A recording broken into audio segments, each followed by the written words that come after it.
যেমন vanilla ice cream বানানো খুবই সহজ, তেমনই কিন্তু ম্যাঙ্গো আইসক্রিমও বানানো খুবই সহজ। তোমরা তো দেখেইছিলে কালকে ভ্যানিলা আইসক্রিমটা খুবই সহজে বানিয়েছিলাম, তো তেমনই আজকে ম্যাঙ্গো আইসক্রিমটাও তোমাদের সাথে খুবই সহজভাবেই শেয়ার করব। তো হ্যালো বন্ধুরা, আজকেও চলে এসেছি একটা আইসক্রিমের রেসিপি নিয়ে। তো ম্যাঙ্গো আইসক্রিম বানাতে গেলে ম্যাঙ্গো তো লাগবেই, মানে আম ছাড়া তো ম্যাঙ্গো আইসক্রিম বানানো একদম অসম্পূর্ণ, তাই না? তো তার জন্য দেখো আমি দুটো আম নিয়ে নিয়েছি। এখানে আমি হিমসাগর আম নিয়ে নিয়েছি, তো তোমরা চাইলে যে কোনো মিষ্টি আম নিয়ে নিতে পারো।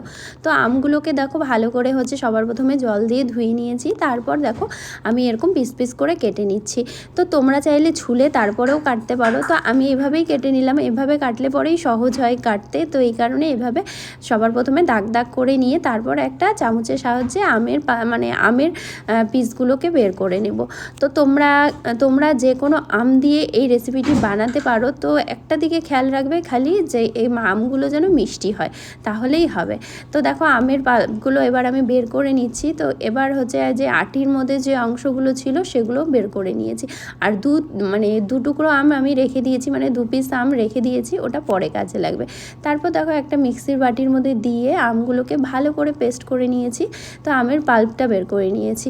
তো এভাবে মিক্সিতে পেস্ট করে নিলে তাহলে কি আমের মধ্যে যে আঁশটা থাকে সেটা আর থাকবে না, একদম মানে পেস্ট হয়ে যাবে আমটা।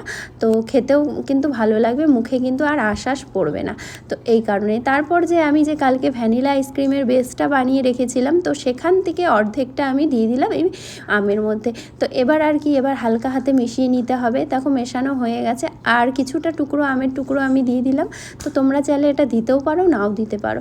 তো দিয়ে দিলাম, এটা দেখতে ভীষণ ভালো লাগবে আর খেতেও ভালো লাগবে, মুখের মধ্যে আমের টুকরোগুলো পড়বে। তারপর একটা আবার এয়ারটাইট কন্টেনারের মধ্যে ঢেলে নিয়েছি আমগুলোকে। আর বাকি যে এক পিস মানে এক টুকরো আম ছিল ওটার টুকরোগুলো আমি এটার উপরে দিয়ে দিলাম। তো দেখো দেখতে কতটা সুন্দর লাগছে, তাই না? তো দেখতে সুন্দর হলে খেতেও সুন্দর হয়, তাই না বন্ধুরা? তো যাই হোক, তো এবার ঢাকনা দিয়ে ঢেকে আবারও ডিপ ফ্রিজে রেখে দেবো 12 ঘন্টার জন্য। তারপর 12 ঘন্টার পরে তোমাদের সাথে দেখা হচ্ছে। তো দেখো মানে ম্যাঙ্গো আইসক্রিমটা কিন্তু পুরোপুরি সেট হয়ে গেছে।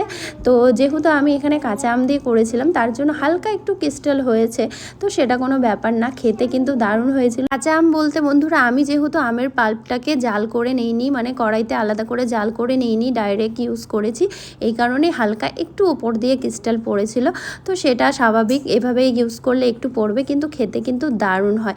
তো তোমরাও চাইলে কিন্তু এভাবে খুবই সহজে ম্যাঙ্গো আইসক্রিম বানিয়ে নিতে পারো। আর এতটাই ভালো হয়েছিল বন্ধুরা, আমার হাজবেন্ডই অর্ধেক ম্যাঙ্গো আইসক্রিম কিন্তু ওই খেয়ে ফেলেছিল।